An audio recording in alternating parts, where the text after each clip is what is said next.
Hello friend, Soma's কিচেনে সবাইকে স্বাগত জানাই। আজকে আমি বানিয়েছি কাবুলি ছোলার ঘুগনি, তার ভিডিও তোমাদের সাথে শেয়ার করছি। কাবুলি ছোলার ঘুগনি বানানোর জন্য গতকাল রাতে 250 গ্রাম কাবুলি ছোলা ভালো করে ধুয়ে জলে ভিজিয়ে রেখেছিলাম। ওভেন অন করে দিলাম। প্রেসার কুকার বসিয়ে দিলাম। প্রেসার কুকারে কড়াইটা সেদ্ধ করে নেব আর কড়াইয়ের জলটা ঝরিয়ে নিচ্ছি। জল ঝরানো ভেজানো কড়াইগুলো সেদ্ধ করার জন্য দিয়ে দিচ্ছি। পরিমাণ মতো জল দিয়ে দিলাম।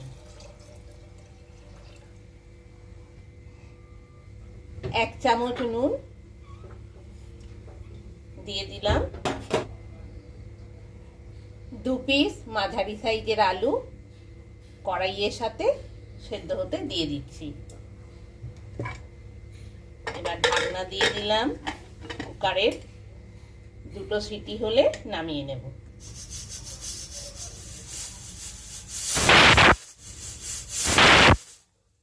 দুটো সিটি হয়ে গেছে, এবার বন্ধ করে দিলাম। 2টো সিটি হয়ে গেছে, এবার কুকারের ঢাকনা খুলে দিচ্ছি।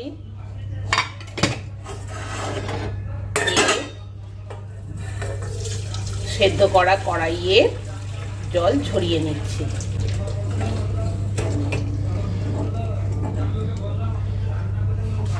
ওভেন অন করে দিলাম।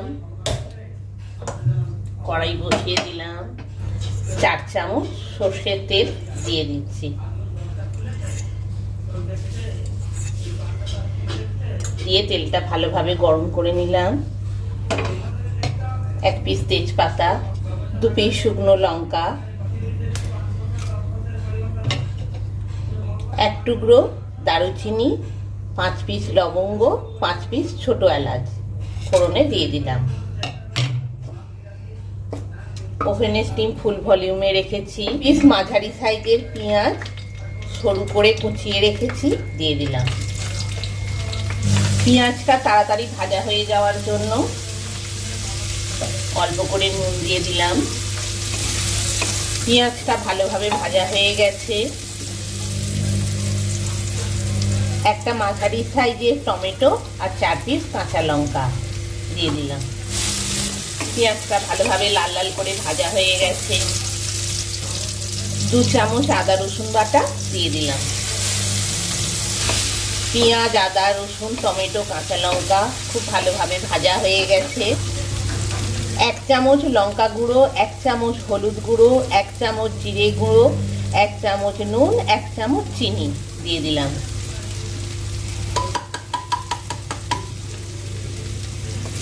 ওভেনের স্টিম একদম লো ফ্লেমে করে দিয়েছি। 4 চামচ টক দই দিয়ে দিলাম।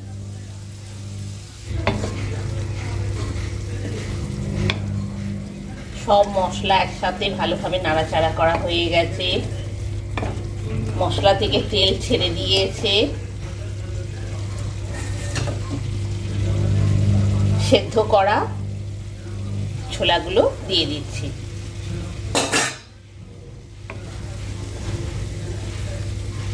সেদ্ধ করা ছোলাগুলো ভালোভাবে সব মশলার সাথে মিশিয়ে দিচ্ছি। ওভেনের স্টিম একদম লো ফ্লেমেই রয়েছে। সেদ্ধ করা 2টো মাঝারি সাইজের আলু খোসা ছাড়িয়ে কড়াইয়ের সাথে দিয়ে দিচ্ছি। 2টো মাঝারি সাইজের আলু একসাথে কড়াইয়ের সাথে মিশিয়ে নিচ্ছি। এবার সানরাইসে চানা মশলা 1 চামচের মতো দিয়ে দিলাম। সেদ্ধ করা কড়াইয়ের যে জলটা ছিল ওই জলটাই রান্নার জন্য দিয়ে দিচ্ছি। ওভেনের স্টিম ফুল ভলিউমে দিয়ে দিলাম। কড়াইয়ে ঢাকনা দিয়ে দিলাম। মিনিট 10-15 মতো রান্না হতে দেব।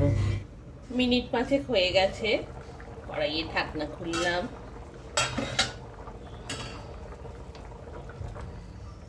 ওভেনের স্টিমটা এতক্ষণ ফুল ভলিউমে ছিল, এবার মিডিয়ামে করলাম। কড়াইয়ে আবার ঢাকনা দিয়ে আরো মিনিট 10 মতো রান্না হতে দেব। মিনিট 10 হয়ে গেছে, কড়াইয়ে ঢাকনা খুললাম। কাবুলি ছোলার ঘুগনি রেডি গরম গরম পরিবেশনের জন্য। এখন গরম আছে বলে বেশি গ্রেভি মনে হচ্ছে, কিন্তু ঘুগনিটা ঠান্ডা হয়ে গেলে টাইট হয়ে যাবে। এবার ওপেন স্টিম একদম লো ফ্লেমে করে দিলাম। ধনেপাতা কুচি 1 আটি নিয়েছি, দিয়ে দিচ্ছি।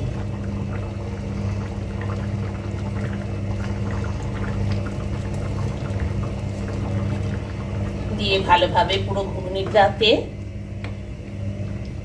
ঘুগনিটাতে ধনেপাতা কুচিটা ভালোভাবে মিশিয়ে দিচ্ছি। আমার কাবুলি ছোলার ঘুগনি রেডি গরম গরম পরিবেশনের জন্য। রুটি, লুচি, পরোটা, নান, বাটুরা সকলের সাথেই এই কাবুলি ছোলার ঘুগনি বা চানা মশলা খেতে খুবই ভালো লাগে। কাবুলি ছোলার ঘুগনি রেডি গরম গরম পরিবেশনের জন্য। ওভেন অফ করে দিলাম, কড়াই ঢাকনা দিয়ে দিলাম। কড়াইয়ের ঢাকনা খুলছি। গরম গরম কাবুলি ছোলার ঘুগনি পরিবেশনের জন্য।